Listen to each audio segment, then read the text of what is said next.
All right, so buckle up, everyone, because this week we're taking a cinematic journey into the highly anticipated world of The Accountant 2. You guys have been clamoring for details, and we aim to please. We're ditching the basic summaries, and we're diving deep into the heart of this upcoming film based on what we know so far. I think it's important to address right off the bat that there's been a lot of chatter about the release date. We've seen April 25th, 2025 mentioned out there. But while, yeah, a 2025 release from Amazon MGM Studios is expected, following the completion of filming around late August last year, no official date like April 25th has actually been confirmed as of today. So think of this more like a pregame analysis, before the film actually drops. Exactly. And today, our objective isn't really to offer a full-blown critique, not yet anyway. It's more about compiling what we know, piecing together a picture of what to expect. We're using the foundation of the first film, obviously, and the production details that are out there to paint a vivid picture of what The Accountant 2 might deliver. So let's start with the essentials, right? We know Ben Affleck is back. He's reprising his role as Christian Wolff, that brilliant but complex character. The autistic math savant leading that double life, forensic accountant for criminal organizations, but also highly trained assassin. It's such a unique combination.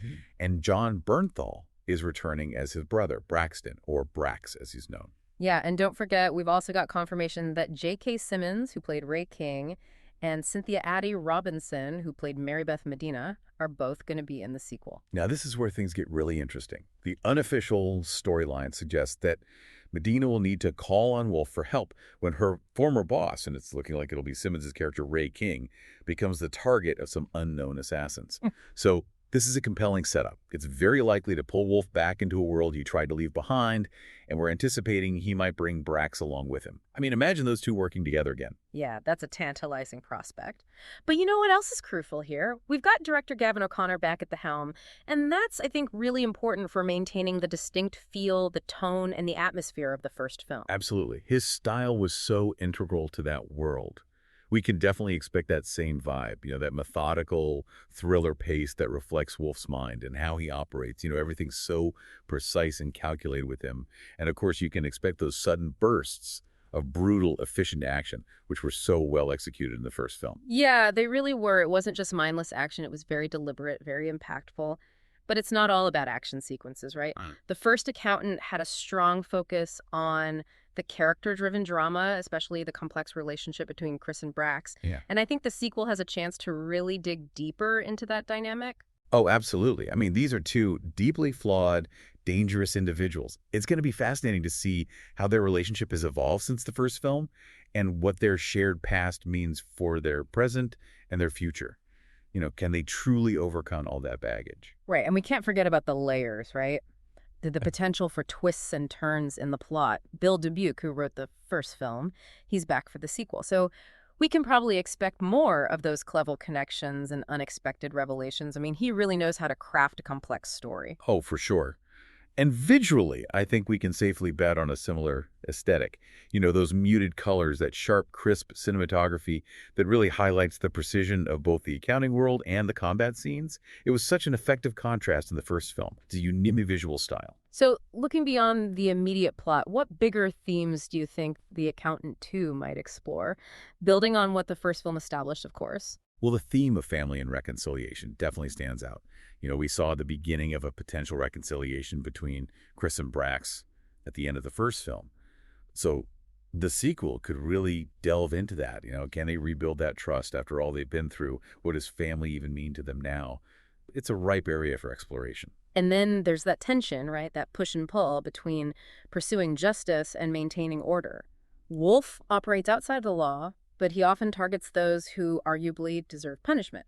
But then you have Medina, who represents the official system. I think that moral ambiguity, that conflict, is going to come up again. And the whole concept of hidden lives, secret identities, it's so central to this world. These characters, they're constantly presenting a facade, hiding their true selves. So how will Wolff reconcile that with potentially having to work alongside Medina, a treasury agent? It raises questions about vulnerability, about how much he's willing to risk. And we can't forget the portrayal of Wolff's autism. The first film was generally praised for its handling of that aspect, so it's likely the sequel will continue to explore his unique way of seeing the world and how that impacts his interactions with others. Now let's talk about potential reception, right? Obviously, the film isn't out yet, so any reviews you see are, well, let's just say they're not legitimate. But we can look back at how the first Accountant was received, both by critics and audiences, and maybe glean some insights from that. Yeah, that's actually a really good point. Looking back at the reaction to the first film could give us some clues about what might happen with the sequel. Exactly. So critics, they had mixed opinions. Some were lukewarm, some were more positive. They generally liked Affleck's performance, they appreciated the unique concept, and they enjoyed the action sequences. But some found the plot a little too convoluted, the tone a bit uneven. There were a lot of threads, the Treasury investigation, the robotics company conspiracy, the flashbacks. It was a lot to juggle. So it wasn't a critical darling, but it wasn't a flop either. It was a decent thriller, maybe a bit messy for some. But audiences, they seem to really enjoy it. I mean, the audience score on Rotten Tomatoes was much higher than the critics' rating. It became a bit of a sleeper hit, people recommending it to their friends. So what do you think accounted for that difference?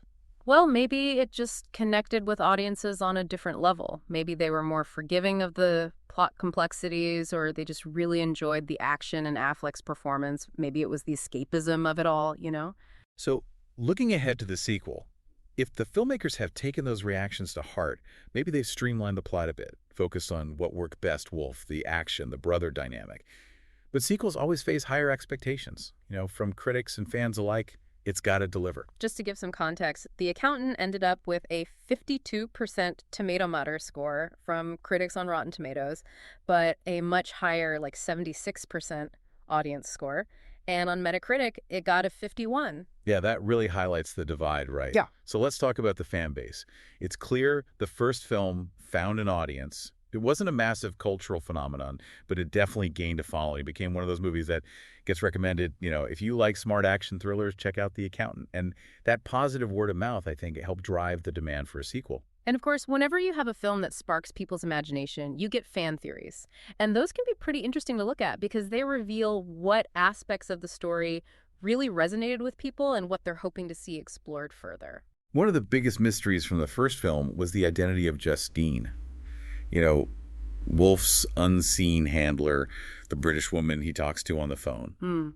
There are so many theories about who she is, what her connection to Wolf's past might be, and a lot of fans are really hoping she'll finally appear in the sequel.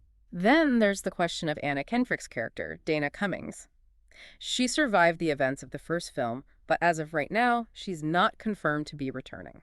So fans are debating, did her story end, or could she show up again? And a lot of fans are excited about the possibility of Chris and Brax actually teaming up, working together in some capacity. The dynamic between them is so compelling, and seeing them join forces, that could be really interesting. So where are fans gathering online to discuss all this? Well, there's the subreddit, or The Accountant movie on Reddit, but it's fairly small right now. But I bet activity will pick up as we get closer to the release. You'll also probably see discussions on the main movie subreddits like Jer Movies. And there's the fandom wiki for The Accountant, which is likely to expand a lot as we learn more about the sequel. Right, and you'll find discussions popping up on various movie forums and Discord servers. Now, The Accountant hasn't really sparked widespread cosplay or fan fiction, but I have seen some cool fan art of Wolf. He's got a very distinct look, the suit, the glasses. So let's shift gears a bit and talk about the production side of things. It took quite a while for this sequel to happen.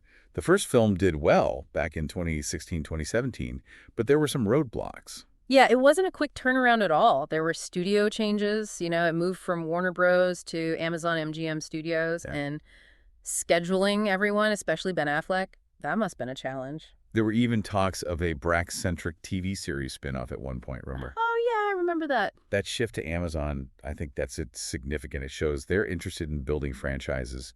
And they probably gave the project the resources it needed to finally get made. And it's worth noting that they brought back a lot of the key players, the director, the writer, the main cast. That shows commitment, and it provides a lot of continuity. This isn't a sequel made by a completely different team. We also know that filming took place in California, starting around March of last year. And from what I've read, it went pretty smoothly. It's always fun to think about the what-ifs, How might the story have been different if the sequel had been made sooner? Maybe Dana Cummings would have had a bigger role. Maybe. And knowing the first film, I wouldn't be surprised if they included some subtle visual details, maybe some references to accounting or math that most people won't catch, some callbacks to Chris and Brax's past. Those little touches really added to the first film. Okay, so what about the legacy of The Accountant? Where does it fit in the larger pop culture landscape? Well, the first film was a successful original action thriller. And that's not easy to pull off these days, with all the big franchises dominating everything. It proved there's an audience for these kinds of smart, character-driven stories, and it helped solidify Ben Affleck as an action star, beyond his time as Batman. It didn't reinvent the genre, but it was a fresh take. And if the sequel is a hit, too, it could become a solid franchise for Amazon. And it would be great for John Bernthal's career. He's fantastic in these morally gray roles. And maybe it'll encourage studios to take more risks on original ideas. It all depends on the quality, though, right? Mm. And how well it's received. It probably won't become a meme machine or anything, but if Yeah. it's good, it could become a really well-respected thriller franchise.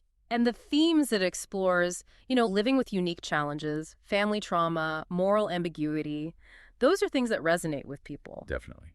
So for those who want to stay updated, there are a few key resources to follow. First, keep an eye on Amazon MGM Studios' official channels. That's where they'll announce the release date, trailers, all that good stuff. And of course, IMDb is your best friend for film info. We've got the links for The Accountant 2 and the first film in the show notes. Same with Rotten Tomatoes and Metacritic. You can check out the pages for the first film now, and once the sequel is out, keep an eye on those too. And definitely check out the Fandom Wiki. That's going to be a goldmine of info. And don't forget about online communities, like the subreddit and film forums. That's where you'll find the real fan discussions. And while you're waiting for the sequel, there were some great video essays on YouTube about the first film. They offer some really interesting perspectives on the story and the characters. So there you have it. Our pre-release cinematic journey into The Accountant 2. We've covered a lot of ground, the foundation of the first film, where the sequel might go, the fan theories, the behind-the-scenes stuff. What are you most excited about? The brothers' relationship, definitely. And seeing Simmons and Edi Robinson back. What about you? I'm curious to see if they delve deeper into Wolff's past. His training, his connection to Justine. There's so many unanswered questions. I think it's safe to say that The Accountant 2 has a lot to live up to. The first film was this really unique blend of action and character study, and I hope the sequel builds on that. It'll be interesting to see what kind of impact it has. All right, that's it for us this week. Thanks for joining our cinematic journey. Until next time. See ya.